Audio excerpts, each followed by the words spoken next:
Alhamdulillah di malam hari ini kita bisa kembali melanjutkan kajian sirah kita. Mudah-mudahan kita semua selalu mendapatkan rahmat dari Allah Subhanahu wa taala.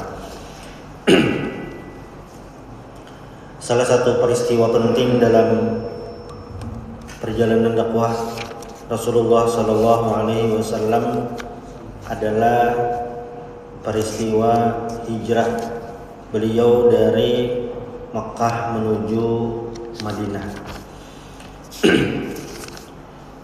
Tentu kalau berbicara dengan hijrah dan sebentar lagi kita akan memasuki tahun baru Hijriah, sebenarnya Nabi hijrah itu bulan Rabiul Awal, bukan Muharram.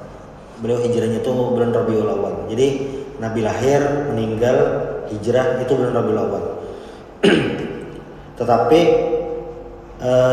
tahun di mana Nabi hijrah itu yang jadi patokan tahun 1. Dan uniknya sebenarnya itu baru ditetapkan setelah masa Khalifah Umar bin Khattab radhiyallahu anhu.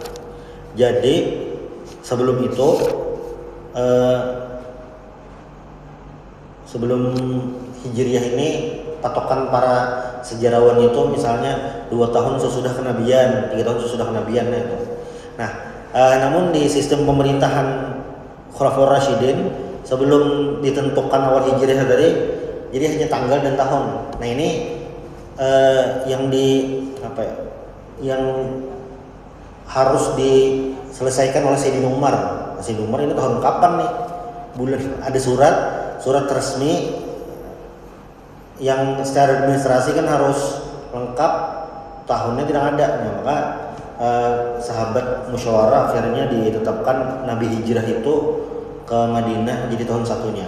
Nah, kenapa jadi itu dianggap penting? Karena peristiwa Nabi dari Mekah menuju Madinah itu merubah segala hal dari aspek apapun. Kalau biasanya kita mendengar hijrah ini adalah momen untuk berubah, spiritnya itu memang waktu Rasulullah SAW hijrah itu ya banyak hal yang sangat berubah. Dari sisi menjalankan agama dulu. Nah, sisi menjalankan agama. Sebenarnya di Makkah itu orang-orang yang beriman tidak banyak tuntutan yang harus dilakukan dalam menjalankan ritual keagamaan. Tidak banyak. Bahkan kan perintah sholat itu baru ada setelah 10 tahun kenabian. Maunya terakhir sudah mau hijrah dah. Itu sholat. Lalu apa? Beriman, berakhlak baik. Nah itu tidak banyak. Namun tantangannya tidak kalah berat. Di fase-fase Makkah inilah yang keimanan itu benar-benar diuji, harus mempertahankan, ditekan setiap hari. Perintah melawan pun belum ada, tidak ada. Ini memang murni bertahan. Kan selama 13 tahun Nabi berdakwah di Mekah, 13 tahun, 3 tahunnya itu sembunyi-sembunyi dari rumah ke rumah, door to door, direct selling. Berarti 10 tahun yang terang-terangan. Nah, yang 10 tahun terang-terangan itu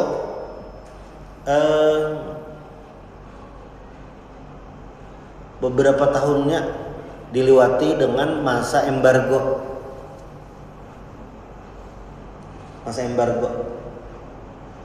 Embargo ekonomi, embargo sosial, sangat berat itu. Tetapi ya itu berbanding lurus dengan apa yang harus dijalankan. Jadi mempertahankan keimanan, akhlak baik, udah tidak banyak. Dan ini juga berpengaruh dengan ayat-ayat yang turun saat itu yang disebut dengan ayat Makkiyah. Kalau dalam kajian usul tafsir, jadi kan ilmu mempelajari Al-Quran ini macam-macam. Paling dasar adalah ilmu tajwid. Maksudnya kita mau membaca Al-Quran ya ilmu tajwid dibenarkan. Tahu ikhfa, iqlab, nah itu. Nah, sudah. Lalu apa lagi? Satu ilmu tajwid lah. Yang kedua ilmu usul tafsir. Usul tafsirnya serba-serbi sebelum menuju tafsirnya, serba-serbi. Jadi ada sebabun nuzul, ada ini ayatnya am kah, khos kah. Am itu umum, khos itu khusus. Ayatnya ini mansukh kah, dinasakh kah tuh. Nah itu usul tafsir, serba-serbinya. Baru masuk ke tafsir. Bilanya kita nih sudah belajar usul tafsir, lalu belajar tafsir itu terami karena sudah tahu judul-judulnya itu, istilah-istilahnya. 3 dah, sederhana. Lalu apalagi ada ngarannya ilmu qiraat. Nah, ini yang ada wadduha, ada wadduhe. Itu ilmunya banyak lagi itu. Bila kalau yang ini kadang-kala kurang ilmu, dasar harus hafal Al-Qur'an banyak lagi tuh.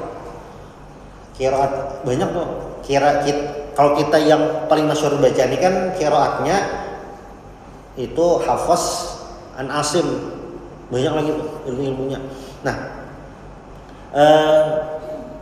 surah-surah atau ayat-ayat Makkiyah, tipikal ayatnya itu tersendiri, Madaniyah tersendiri. Makkiyah itu ayatnya jelas, tegas. Kayak surah Al-Kafirun itu tipikal ayat Makkah benar, Makkiyah. Ya ayyuhal kafirun, ya ayyuhan nas. Nah itu tipikal ayat-ayat Makkiyah. Di juz 30 itu memang banyak ayat-ayat Makkiyah. Karena tentang keimanan. Nah itu. Walaupun ayat ini disebut ayat Makkiyah, ayat Madaniyah, tapi sebenarnya tidak menunjukkan tempat, tapi menunjukkan periode. Jadi periode Nabi saat di Mekah, nah itu ayat-ayat yang turun saat itu disebut ayat-ayat Makkiyah. Kalau yang periode Nabi di Madinah, ayat-ayat Madaniyah. Tuh ayat berubah. Jadi dari situ kelihatan sudah gaya kehidupan.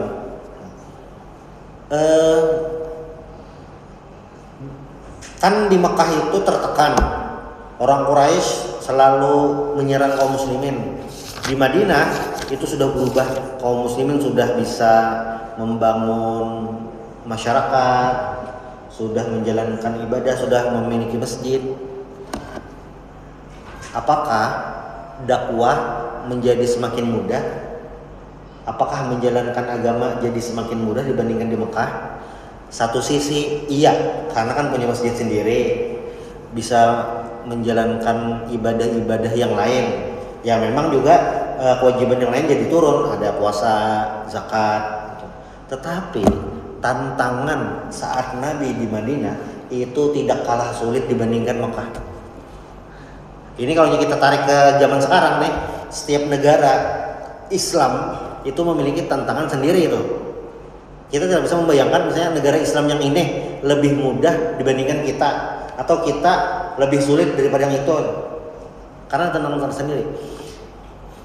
Periode di Mekah tantangannya ini dikucilkan macam-macam. Di Madinah tidak kalah penting. Kenapa? Karena di Madinah itu kaum muslimin ada 2, muhajirin dan ansor. Tuh. Itu tantangan tersendiri, makanya solusinya Nabi langsung mempersaudarakan muhajirin dan ansor. Langkah pertama itu. Jadi asalnya kan istilah dalam sejarah itu saudara angkat. Asalnya saudara angkat itu bisa saling mewarisi. Nah, tapi ayat atau perintahnya itu dinasakh terjadi. Jadi mewarisi itu hanya jalur nasab atau perkawinan. Itu tantangan tersendiri karena kan muhajirin ini tidak membawa apa-apa, hanya membawa ya baju di badan, iman itu aja, sangat pendatang. Apalagi kultur Madinah itu perkebunan, orang Mekah ini kan berdagang, sudah beda situasinya. Tuh. Lalu yang kedua, orang-orang Yahudi di Madinah. Jadi mungkin di kajian sirah-sirah sebelumnya sudah beberapa kali disinggung, pernah kita singgung juga. Orang Yahudi di Madinah itu saat Nabi hijrah memang menguasai Madinah secara ekonomi. Jadi memang kuat, sudah kuat.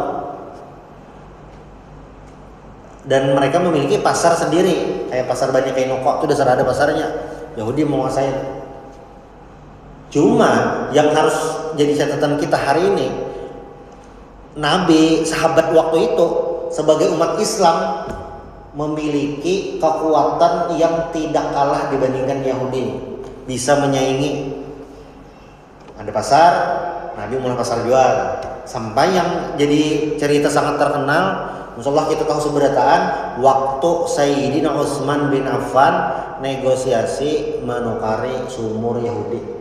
Itu bukti jadi zaman Nabi itu musuhnya Harad, ya Yahudinya Harad nih memang kuat, ahli ekonomi, kaum musliminnya pun tidak kalah kuat juga. Nah, itu.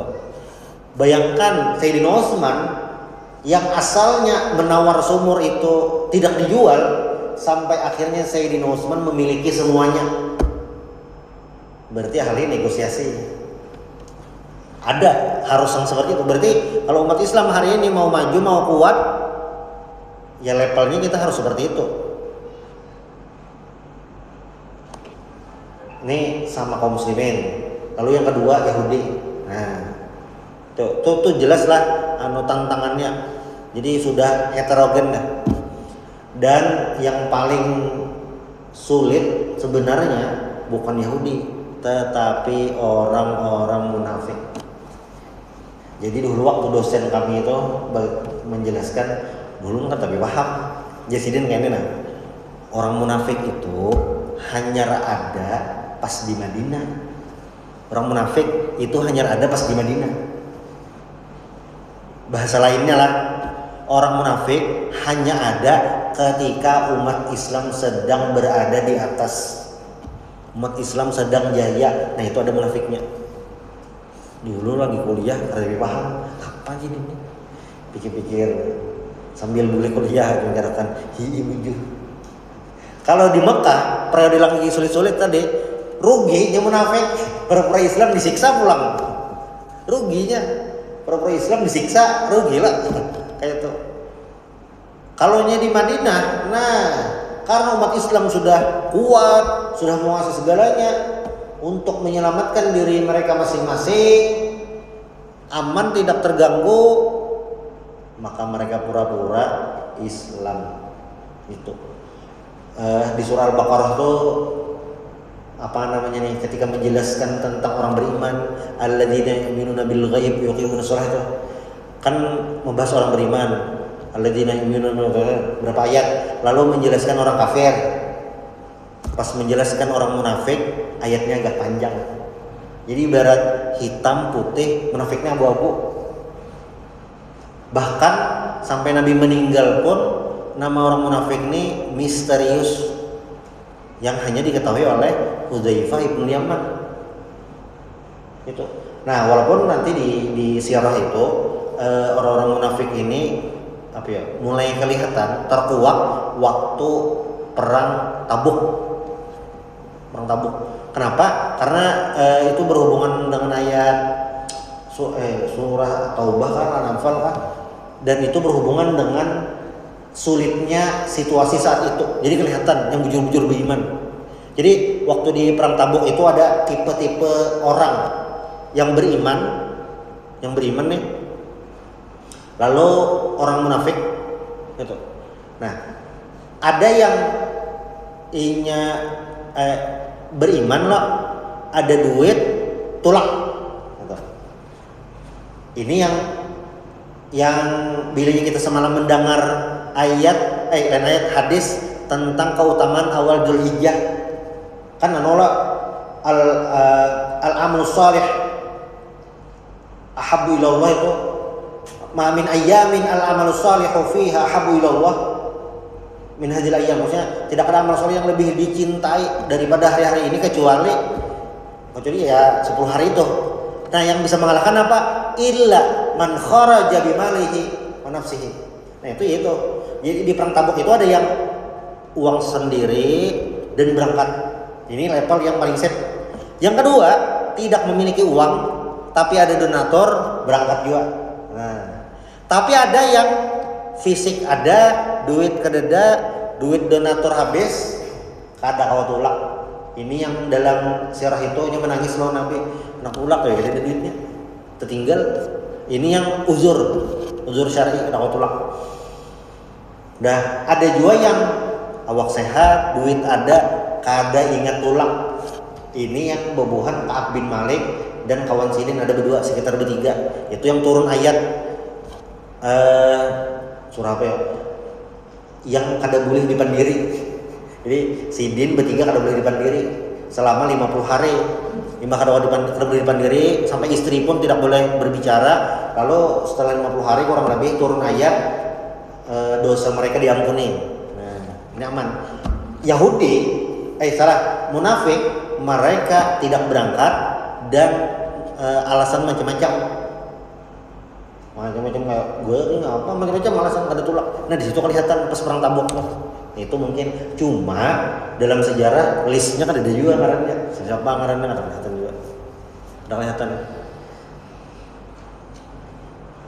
kecuali kan Rasul Munafikin Abdullah bin Ubay bin Salul itu aja yang kelihatan. Jadilah Abdullah bin Ubay bin Salul itu munafik benar, anak Sidin soleh benar. Jadi imbah perang Bani Mustalik rasanya apa ngarannya nih Abdullah bin Ubay bin Salul ini kan bucap lawan orang higa tuh nah. Kayak kami mulia Nabi kada mulia nah itu nah. Lalu ada yang mengadu lawan Nabi jar Abdullah bin Ubay itu bucap ini. Iya kah? Kedua kan. Lalu turun ayat surah munafik tuh. Akhirnya kan kayak dibunuh kan ini Abdullah bin Ubay bin Salul ini kadusah kan. Karena Nabi dikira ini pembunuhan secara sesama muslim. Cuma anak Sidin datang ke Nabi aja. Kayak ini Nabi aja. Ini anak lah, anak Abdul bin Salul tadi. Nabi bilanya lah ada perintah, maksudnya ada kewajiban membunuh abah ulun.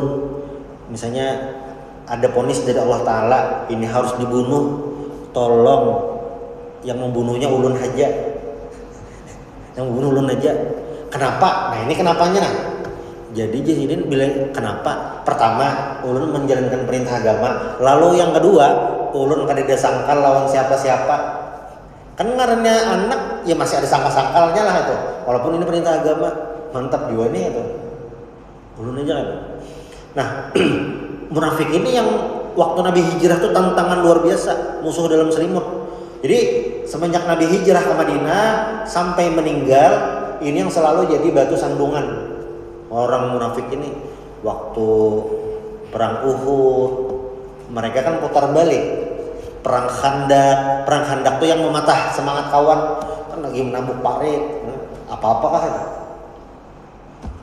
Sampai di perang Khandak itu kan yang mereka yang membocorkan macam-macam, mereka yang memotivasi orang-orang Yahudi macam-macam. Nah tantangan ini yang membuat dakwah Nabi di Madinah sangat berbeda ketika dibandingkan di Mekah. Lalu apalagi hijrah ini kan momentum Nabi berubah, dan hadisnya itu sangat terkenal, hadis tentang niat, innamal a'malu binniyat. Apakah kita harus berubah? Tentu kita harus selalu jadi hijrah itu kan tentang evaluasi diri, harus selalu lebih baik. Dan ini ya setiap hari. Nah Allah Ta'ala kan selalu membuka pintu taubat. Orang yang berdosa di siang hari dibuka pintu taubat pas malam, yang berdosa malam dibuka pintu taubat siang, selalu terbuka itu. Hijrah itu momen berubah, dan ini tentu tidak terbatas. Kalau hari ini ada istilah hijrah, kan benar artis hijrah itu istilah aja sebenarnya. Tetapi yang paling pas adalah setiap hari kita harus memperbaiki diri. Kalau kemarin bulan puasa agak kurang ibadahnya pas-pasan, di Zulhijjah kembali diperjuangkan, masih kurang lagi, ini udah bulan Muharram, berusaha menjaga lagi. Nah selalu seperti itu, momentumnya aja tuh, bukan momentum tahunan sebenarnya, harusnya momentum harian, tapi semangatnya ini. Dan hijrah Nabi ini ya harus didasari dengan keikhlasan dan pengorbanan. Hijrah Nabi ini kan bukan hanya Nabi dan Abu Bakar, sahabat yang lain pun tidak kalah berkorbannya untuk bisa melakukan hijrah. Kayak Suhaib bin Sinan Ar-Rumi, sebagai nama beliau Ar-Rumi. Sidin itu orang Romawi, orang luar, datang ke Makkah, membangun bisnis dari nol sampai menjadi orang kaya. Nah, ketika mau hijrah ternyata dicekal oleh orang-orang Quraisy. Hijrah aja, enak banget ente datang ke sini tidak bawa apa-apa, sekarang sudah jadi orang kaya. Hijrah mau membawa uang ya. Lalu ujar Suhaibnya, gini aja dah, semua harta saya, rumah, ibarat tuh ini sertifikat tanah, BPKB, kulkas 2 pintu, iPhone 17, nun tinggal aja nah seberataan, silahkan ambil, cuma jangan ganggu aku hijrah. Wah sep, orang sep, ya ditinggal semuanya. Hijrah sedikit itu mulai dari nol, sugih rumah dapat berataan, ditinggal. Karena apa? Hijrah, mengikuti perintah Nabi. Itu hanya Suhaib bin Sinan Rumi, banyak lagi sahabat yang lain yang kayak itu juga gitu. Jadi kalau kita lihat potret sahabat tuh nara yang dasar apa dapat gelar radhiyallahu anhum dari Allah Taala tuh dasar perjuangannya tuh dasar kada 1000-2000, kada dasar banyak mana harta keluarga.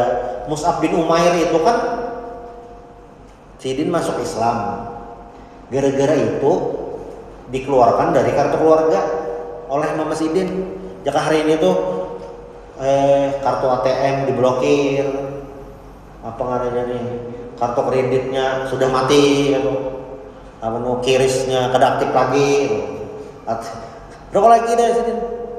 Mama Sidin tuh sampai kayak apa nih, kada makan supaya Mus'ab ini maras, jadi bu beli pulang jarang Mus'ab ulun nih bujur harus berbakti lawan pian, cuma menboboleh ke agama dahulu ulun kata. Sampai akhirnya Sidin jadi duta Islam kan, jadi ustadz di Madinah, sampai Sidin itu meninggal waktu perang Uhud. Itu yang Nabi ditarik ke bawah, di atas kelihatan, ditarik ke atas, di bawah kelihatan. Asalnya orang sugih banar loh, sugih privilege-nya tuh nak ada kegampangan masuk Islam, seberatan itu hilang sampai meninggal kondisinya nak itu. Demi apa? Demi Islam. Banyak lah ibu, jangan kita list lah sahabat ini hijrah apa. Kada mungkin menyemati sahabat tuh, kada mungkin merasa soleh, itu kada mungkin dah. Makanya jar Umar bin Abdul Aziz lah apa ya, debu lah kuda dari para sahabat itu lebih afdol dari saya tuh. Karena sahabat tuh yang kayak itu. Nah hijrah tuh kayak memastikan, oh kayak ini orangnya. Pembuktian, karena di hijrah itu ada pengorbanan, hijrah itu ada ketulusan. Kan di hadis yang tentang niat itu kan tentang ketulusan. Innamal a'malu binniyat wa innamal likulli imrin ma nawa. Man kanat hijratuhu ilallahi wa rasulih fa hijratuhu ilallahi wa rasulih. Wa man kanat hijratuhu lidunya aw imra'atin yankihuha fa hijratuhu ila ma hajara ilaihi. Hijrah itu ya tergantung niatnya atau meninggalkan. Jadi Bilal itu sampai ke Madinah, sebujurnya ada Bilal aja bang, kayaknya yang lain sama. Kondisi Madinah itu mulai orang luar Madinah itu nah, sampai ke Madinah timbul garing. Nah itu, jaka ibarat kita tuh, ini kisah kamu bang lah, kamu ke Papua tuh jar, di Madinah tuh kayak itu juga. Jadi buat sahabat itu waktu hanya datang ke Madinah garingan. Karena memang kondisi cuacanya itu beda lawan Mekah, garingan. Ya Nabi berdoa tuh, ya Allah mudah kami mencintai Madinah ini, kami mencintai Mekah. Kan belinya garing. biasanya tuh kanakan pondok kayak itu bang, kawan ulun bahari gitu juga masuk pondok nih lah, semangat sudah kuitan mengantar sebulan 2 bulan lalu penggiringan. Nah negering karena kuitan bilang bulan berikutnya kenapa nak jadi garing aja nak ada laus ambil tau, laus agak ambil tau. Oh ini sekalinya itu hanya paham lo nano kenapa jadi Nabi berdoa benar supaya sahabat itu tetap tahan di Madinah karena garing cuacanya tuh nah tercocok. Dan memang orang-orang Madinah ini waktu misalnya kayak tawaf di Mekah lagi umrah ke Mekah dibully karena dianggap orangnya penyakitan orang Madinah. Jadi hijrah itu seberataan semua hal yang ada dalam kehidupan itu dipertaruhkan waktu hijrah. Jadi bukan hanya sekadar berubah menjadi lebih baik, tapi semua hal. Nah, tentang dakwah Nabi lah, tentang dakwah Nabi. Tadi kan kalau di Mekah itu menghadapi orang Quraisy bertahan selesai. Di Madinah itu kan Nabi membangun masyarakat, menciptakan sistem gitu, dan mengatur semuanya, mengatur seberataan. Sehingga banyak hal-hal baru yang terjadi saat di Madinah yang sebelumnya belum ada. Banyak kejadian-kejadian baru saat di Madinah itu. Dan potret Madinah itu adalah potret ideal kehidupan umat Islam. Harusnya itu jadi contoh. Jadi mun ada orang Islam kada tahu kisah Nabi entah di Mekah atau di Madinah, apalagi di Madinah, ini role modelnya siapa? Amun kebanyakan nonton film kisah Nabi kada tahu. Nah itu bahaya sebenarnya karena melihat di film itu adalah contoh dia, padahal kada itu. Ada momen di mana seorang perempuan mengaku berzina kepada Rasulullah SAW. Ini waktu di Madinah, mengaku berzina kepada Rasulullah SAW. Bagi orang-orang, ada segelintir orang-orang yang menganggap Islam itu keras, kejam. Tapi kan pada tahu kisah ini. Ini perempuan berzina datang kepada Nabi mengaku. Kayak jawaban Nabi kada kayak ini bang. Napa ika berzina Nabi ulun? Oh, kan neraka kah? Kan kada. Apa nah jawaban Nabi nah? Jawaban Nabi cek pang jar, muntungnya tuh ada bau khamar lah. Jangannya bahasa kita wah ini. Anu bang untungnya bang hati bang ada pina bau gaduk lah. Kada dia Nabi ya. Oh berarti waras jadi kayak ini aja Nabi. Imbah tuntung ikam beranak karena datang pulang sini. Jadi dalam fikih itu bilangnya selama anggap tuh nyemang aku tuh pas usia kandungan 4 bulan. Misalnya pas bulan ke-7 bepadah pulang bahasa ulun menarik pengakuan semalam, nah kada jadi batal hukumannya. Beranak datang pulang Nabi hukum ulun imbah tuntung menyusui gini. Berarti kurang lebih 2 tahun lah. Tuntung datang lagi dan sudah ada yang mengasuh anaknya itu orang tua asuh, lalu hanya dihukum dirajam. Menariknya apa? Setelah selesai dirajam, Nabi menyembahyangkan. Kenapa? Karena hukum itu garsan orang yang berzina menghapus dosanya. Jadi di akhirat tidak ada dosa lagi. Itulah kenapa jadi bebinian tadi hakun dihukum di dunia. Nah itu pas hijrah. Maksudnya pas di Madinah, oh ada potret ini. Namun di Mekah, lain kisahnya. Di Mekah itu kalau kita lihat perjuangan sahabat itu perjuangan mempertahankan keimanan itu aja. Kayak apa misalnya Abdullah bin Mas'ud waktu di Mekah membaca ayat di hadapan orang Quraisy akhirnya dipukuli sampai berpingsan, bilang mati dah itu. Abdullah bin Mas'ud ini modal wanijanya kan Nabi lah bahasa ini challenge. Siapa yang hendak membacakan ayat di hadapan orang Quraisy? Ulun Nabi aja. Ayahnya. Abdullah bin Mas'ud ini modal wani aja. Awak halus kurus. Kayak itu. Ibarat ditiup angin tuh bisa terkipai lah kira-kira lah. Kada apa. Pokoknya halus kurus ya. Modal wani aja. Di hadapan orang Quraisy bacakan ayat pukuli orang mati tadi. Cuma sidin wani ada apa? Berarti berani itu bukan hubungannya dengan fisik, tapi sifat. Kaum muslimin saat berada di Madinah ya memang tidak siap-siap benar itu, tetapi karena sudah iman tertancap di perang Badar siap, waktu Uhud siap, Khandaq siap, itu semuanya sudah siap. Jadi hijrah itu sudah merubah semua aspek kehidupan para sahabat. Nabi gaya dakwahnya berubah, sahabat pun juga berubah. Ayat-ayatnya itu kan ya ayyuhalladzina amanu lebih lembut. Namun kita lihat coba baca ayat-ayat di surah, ayat-ayat di ayat Makkiyah kayak juz 30 tuh paling nyaman mencari kan. Jadi kada begigihan mulai An-Nas, Al-Falaq, Al-Ikhlas, kan panjang tuh buhan ayat Makkiyah aja tuh. Bahasanya jelas, tegas, kada bertele-tele, kada macam-macam. Kalau ayat Madinah itu ada, karena kan orangnya sudah Islam, jadi ayatnya santai aja. Nah, apa hikmah terbesar dari hijrah Nabi ini? Nah, hikmah terbesar dari hijrah Nabi ini adalah bagaimana dakwah itu berkembang. Kalau hari ini dunia yang paling sibuk bisa dikatakan seperti itu adalah dunia digital, maka dakwah pun seharusnya seperti itu.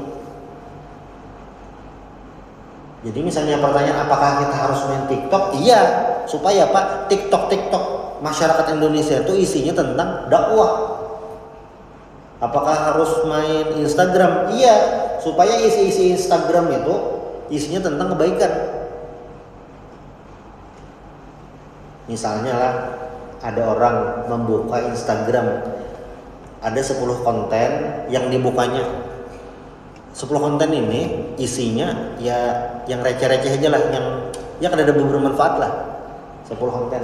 Kenapa jadi itu? Karena misalnya kebetulan yang menampilkan dakwah sangat sedikit sehingga kada sampai ke situ. Berarti hari ini tentang dakwah kita apa? Di media sosial juga. Kan contoh paling nyaman Palestina. Wah ini Lebanon juga nah disasarnya. Itu jelas benar genosida, dimatiin, dibom, itu jelas benar. Cuma anehnya di media sosial masih ada nang membela Israel, aneh benar Jelas benar rudalnya tuh nak ada di kerampotakan apa? AI ya ada. Sebelum AI ini beritanya sudah kayak itu. Ulun lagi kanakan. Kan tahun 90-an tuh bilanya berita Palestina tuh pasti tersambat Yasir Arafat. Ini masih itu kata. Itu sudah diserang terus tuh Palestina. Sudah mulai dulu. Cuma masih ada yang membela Israel. Karena apa tadi? Berarti dakwah media sosial ini harus kayak itu. Zaman Nabi pun Yahudi kayak itu juga. Paling victimnya kayak itu. Zaman Yahudi, Nabi hidup, Yahudi dasar kayak itu sudah. Macam-macam sudah kayak itu kan. Berarti apa? Ya perjuangan kita berarti harus lebih kuat di bidang itu. Cuma kan kada kawa sembarangan. Berarti harus belajar ngolah konten. Kayak apa? Jadi dalam media sosial itu ada namanya hook. Jadi bila nyampein melihat video pendek yang semenit, kalau di Instagram tuh namanya Reels. Kalau di YouTube itu YouTube Short. Itu yang semenit ya. Itu sekalinya 3 detik itu harus sudah ada hooknya. Misalnya kayak ini, tahukah Anda? Nah, berarti perjuangan kita dalam dakwah tuh harus ke level itu supaya orang membaca. Yang kadang jadi tahu.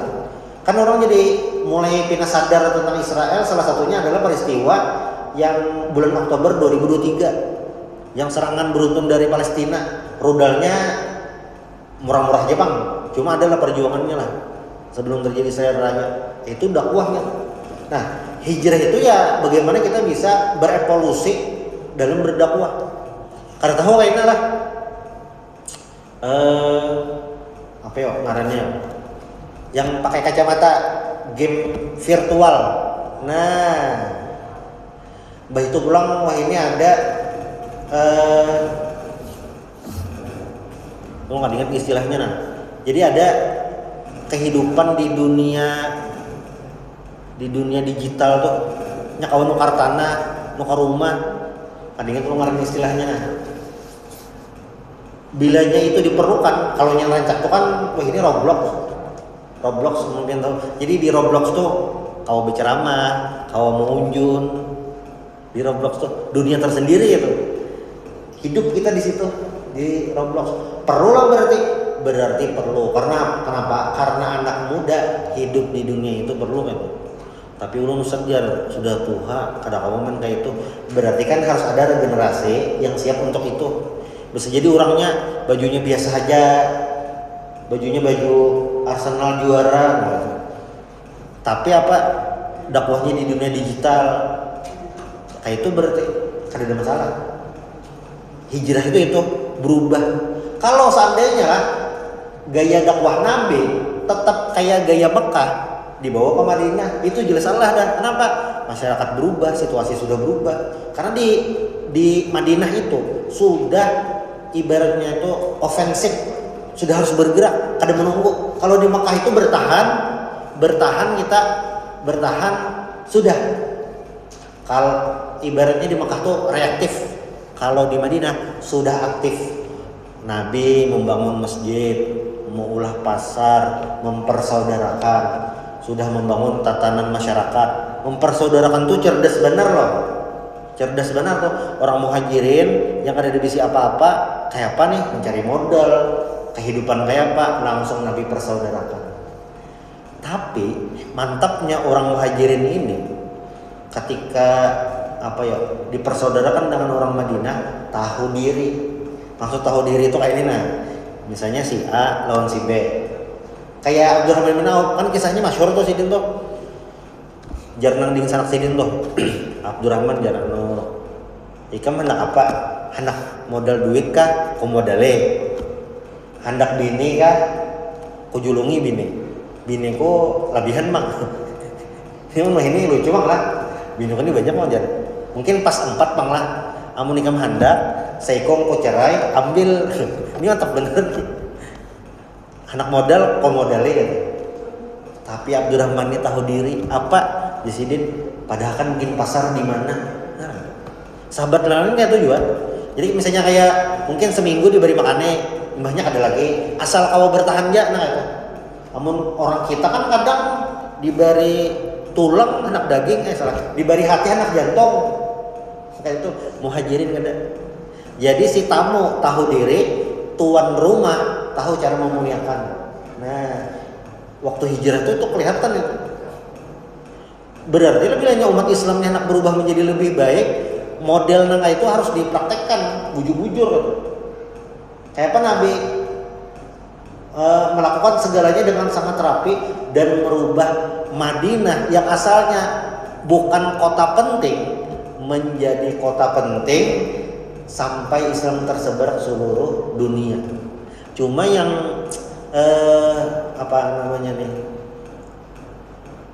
membuat Madinah itu sedikit tercoreng itu karena perbuatan Abdullah bin Ubay bin Salul yang merasa tidak dianggap. Asalnya tuh kayak ini, kan Khazraj dan Aus perang ratusan tahun, perang saudara. Nah, lalu ada titik di mana orang-orang Khazraj dan Aus ini ingin berdamai. Satu. Lalu yang kedua, simbol persatuannya itu adalah Abdullah bin Ubay bin Salul. Jadi Abdullah ini termasuk tokoh Madinah sebelum Nabi datang. Nah, ibarat calon wali kota tuh sudah masa kampanye. Nah, pencalonan. Sekalinya pas anak pemilihan, nah itu istilahnya sekalinya Sidin kada jadi terpilih jadi pemimpin Madinah. Siapa terpilih? Nabi Muhammad. Nah, lalu Sidin situ mulai situ muar sudah kada jadi pemimpin Madinah. Asalnya muar, akhirnya apa? Ya jadi kelompok pembela yang disebut dengan al-munafiqun. Yang dalam Al-Qur'an kan diabadikan wa idza khalau ila syayatinihim qalu inna ma'akum innama nahnu mustahzi'un. Saat mereka kembali ke tongkrongannya, ke komunitasnya, khalau ila syayatinihim. Allah Ta'ala menyebut dalam Al-Qur'an itu tongkrongan orang munafik itu syayatinihim, setan-setan. Qalu inna ma'akum. kami ini sebenarnya sama seperti kalian, di sana cuma pura-pura. Makanya kan hadis yang mengatakan berjamaah subuh dan isya itu sangat sulit bagi orang munafik karena rianya tuh ngalih waktu itu. Amun wayah ini nyaman mang, alhamdulillah nah malam ini kau tahajud, ayatnya panjang-panjang makna Al-Baqarah. Bisa kira ngomong itu rianya kelihatan kawan di meskoli sudah kata tahajud ngomong garap-garap, kasih nah malam ini final UCL PSG Arsenal, enggak kawan, kasih kita tunduk sembahyang isya berjamaah di Masjid Al-Fat sambil ria karena malam ini Indonesia Mozambik, ria itu. Padahal kan di hadis itu seandainya lah, ini mungkin penutup napas sudah isya, seandainya orang itu tahu pahala sembahyang isya dan subuh berjamaah, misalnya bertulisan jakanya pahala kita tuh kayak bank, tau kayak bank lah, misalnya utuh pahala hari ini 100, dosa 50 mah kelihatan. Seandainya jar itu tuh nah pahalanya kelihatan kan, misalnya asalnya hari itu pahala 100, gara-gara sembahyang isya berjamaah langsung jadi 500. Seandainya tahu pahalanya banyak itu jar, datang ke masjid itu walaupun betingkau disasah juga. Mungkin kayak bayangan misalnya kita nih lah, ada orang memadahi paman duit tanah semalam sudah payu pang nah, tol ambilai ke sini lah orang bawakan berapa nak duitnya menakoni kemanakan nih pamannya semalam tuh duit pian 1 miliar, biar dikapuas akunnya ambilin disampet kah malam ini nah bisa langsung aja tulang 1 miliar duit pian dia 1 miliar, biar di sang atas itu kah akun aja bawa pesawat paling 2 juta, helikopter kawan menyewa 10 juta masih banyak lagi 1 miliar. Kira-kira tuh kayak itu bang sembahyang isya.